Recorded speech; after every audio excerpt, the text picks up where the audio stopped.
मेरे प्रिय आत्मन, आज का विषय है राम से बढ़कर राम का नाम। तो अक्सर आप ऐसा सुनते हैं और इसका अर्थ नहीं जानते हैं। तो ये कौन सा दो राम की बात की है जो राम से भी ज़्यादा बड़ा है, ग्रेटर है राम का नाम। तो ये क्या राम नाम क्या है? सबसे पहले तो हम राम पे चर्चा करते हैं। राम जो है वो विष्णु के अवतार हैं और जैसा कि आप जानते हैं, भली भांति परिचित हैं उस राम से, जिसको हम परमात्मा कहते हैं, अंश अवतार कहते हैं, भगवान कहते हैं। और वो अवतार लेके एक मनुष्य के रूप में आते हैं, सभी को एक लेसन, एक प्रेरणा, जीवन जीने की जो आर्ट है वो सभी को सिखा के जाते हैं कि कैसे जीना है, कैसे मनुष्य में आदर्श बन के रहना है और अपने सर्वश्रेष्ठ गुणों को जीवन में पालना करना है। तो ये सभी आप जानते हैं और सभी परिचित हैं उस राम से, उस भगवान से जो ईश्वर का अंश अवतार है। अवतार लेके फिर उसी ईश्वर में समाहित हो जाते हैं। तो क्या ये जो राम का नाम है, क्या वो उस ईश्वर की बात है कि क्या है? इस पे हम डिटेल्ड में बात करेंगे। तो आपने सुना होगा राम नाम का, सभी संतों ने, सभी ज्ञानियों ने, सभी ने चर्चा किया है अपने राम नाम का। तो राम नाम है क्या? फिर भी लोग चूक जाते हैं, नहीं समझ पाते हैं। तो और ये संत कबीर ने कहा है, धर्मदास तुम्हें लाख दुहाई, ये सार वस्तु कहीं बाहर नहीं जाई। तो ये जो दीक्षा होता था, जब लोग गुरु शिष्य को कुछ मंत्र देते थे, तो बीज मंत्र देते थे, तो वो जो सीक्रेट्स है वो बाहर डिस्क्लोज करने के लिए नहीं कहते थे, बाहर इसको ओपन नहीं करना है, बाहर नहीं बताना है।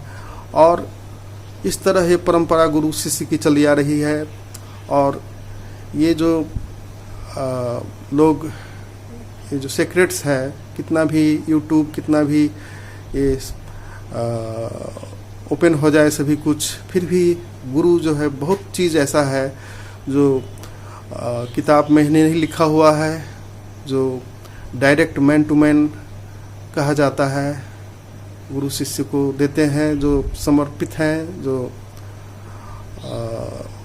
श्रद्धा है उनको। तो ऐसे में वो डायरेक्ट गुरु शिष्य को ही देते हैं। और देना भी कहना ठीक नहीं होगा, जिनको समर्पण है उनमें ये घटित होता है। अब ऐसे देखें कि जैसे महाकश्यप को बुद्ध से मिला और मौन ही मौन में वो घट गया। जैसे डाटा ट्रांसफ़र होता है वैसे ही वो ट्रांसफ़र हो गया। और वैसे ही सच में कहें, समर्पण हो तो आँखों आँखों में, संप्रेषण में भी आपका जो उस तत्व को आप प्राप्त कर लेते हैं, डाटा ट्रांसफ़र हो जाता है, आँखों आँखों में ट्रांसफ़र हो जाता है। तो आप समझ सकते हैं, गुरु कृपा से समझ सकते हैं उस चीज़ को। बहुत बार आपको पुस्तक में भी लिखा हुआ है, लेकिन आप ओवरलुक कर जाएंगे। संत के प्रवचन में भी वो चीज़ का उल्लेख होगा, लेकिन आप उस चीज़ को ऊपर पार हो जाएंगे। ये राम नाम का क्या रहस्य है, क्या बात है? तो राम नाम कोई नहीं जानता है। हाँ, जब तक पात्रता न हो, जब तक उतनी तैयारी न हो, उतना आपका जो लेवल जो रेज नहीं करता है, उतना आप में वो पात्र नहीं बने हैं, तब तक वो चीज़ आप रिसीव नहीं कर सकते हैं। अस्तित्व का नियम है। तो तो हम कैसे पात्र बने, कैसे अपने पात्र को सफा रखें, पवित्र रखें, और इस पे ही सभी साधक प्रयास करते हैं, करना भी चाहिए। और ये जो जैसे आपने देखा कि अभी जो पहले दीक्षा होता था तो उसको लाउड स्पीकर में लगा के गायत्री मंत्र सबका पूरे ओपन कर दिया जाता है, फिर भी लोग कहाँ कुछ कर पाते हैं, कहाँ कोई किसी में फूल खिल पाता है।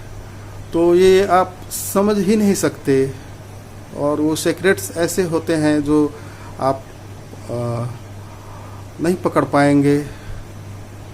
इसलिए गुरु के प्रति समर्पित होना ज़रूरी है। और अगर कहते हैं कि एक दीक्षा आप लेते हैं और बाकी 6 दीक्षा जो है, वो एक दीक्षा तो स्थूल शरीर में होता है, बाकी 6 दीक्षा गुरु खुद देते हैं, वो सूक्ष्म शरीर पे ये वर्क चलता है। तो ये गुरु और शिष्य के बीच रहस्य की बात है।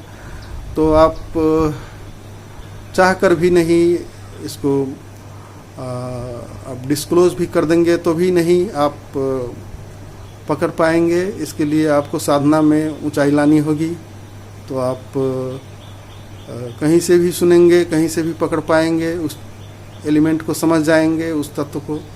तो फिर भी जो कॉमन है, जो आपने देखा है, जो एक जो गॉड है, विष्णु के अवतार है, मत्स्य अवतार से शुरू होता है, और अभी बुद्धा अवतार है, कलंकी अवतार आना बाकी है। तो जैसे उस विष्णु के अवतार के रूप में, अंश के रूप में कोई अवतार लेते हैं और आके जीवन जी के फिर उसी विष्णु में समाहित हो जाते हैं। तो उसी तरह, और वो विष्णु जो है वो भी राम ही है। तो ऐसा कहें कि एक से ही सृष्टि चलता है, एक में ही वो ट्रिनिटी जो है, त्रिमूर्ति जो है, एक में ही समाहित है, जो सृष्टि का जन्म, प्रलय और जीवन। और वैसे ही उस एक से ही जो अवतार आते हैं, चले जाते हैं, फिर उसी एक में समाहित हो जाते हैं। तो उस एक को जो हमने गॉड कहा है, उसी को अगर गहराई में देखें तो उसी विषय में बात कर रहे हैं। राम नाम का जो है, उसी को स्मरण करना है, उसी चीज़ को जो विराट है, जो एग्जिस्टेंस है, जो जिससे पूरा सृष्टि एक से चलता है।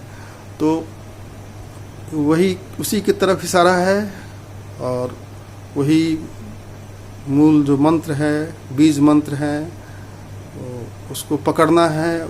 उसको आप ऐसे नहीं समझ सकते हैं बगैर गुरु के। तो गुरु के शरण में जाना होगा, समर्पण करना होगा, तब जाके कहीं आपको वो चीज़ आँखों में, या आप समर्पित हैं तो किसी मोमेंट में जब आप शून्य होते हैं तो आपको डाटा ट्रांसफ़र जैसे हो जाता है, वैसे आप में वो आ जाएगा, आपको समझ। और वैसे ही ये इसका अर्थ यही है कि राम नाम जो है, वो जो ओंकार स्वरूप है, ईश्वर का जो विराट, अपरंपार, सर्वव्यापी है, सर्वशक्तिमान है, जो उस रूप को, उस शक्ति को, वो अनूठा है, वो अद्वितीय है। तो उस परम तत्व को, उस परमात्मा को, उस राम को, उस राम नाम को अगर आप याद करते हैं तो आप इस राम से तो बड़ा है, इस अर्थ में कहा गया है। एक राम जो है सो अवतार है, जिसको हम सभी जानते हैं, और दूसरा जो गॉड है, ईश्वर है, जहाँ से वो अवतार पैदा लेते हैं और उसी ईश्वर में समा जाते हैं। तो दूसरे राम जो है, उसको हमने अनेक ढंग से इशारा किया है ज्ञानियों ने। तो उसी संदर्भ में ये जो राम का नाम जो है, वो महत्वपूर्ण हैं, जिससे परमात्मा की याद आ जाए, जिससे उस ओंकार स्वरूप ईश्वर की याद आ जाए, उस एक की याद आ जाए, ऐसा समझे तो हमारा जीवन धन्य हो जाता है। बस यही थोड़ी सी बातें मैंने आपसे शेयर किया। वीडियो अच्छा लगा हो तो इसे लाइक करें, शेयर करें, सब्सक्राइब करें। धन्यवाद। जय ओशो।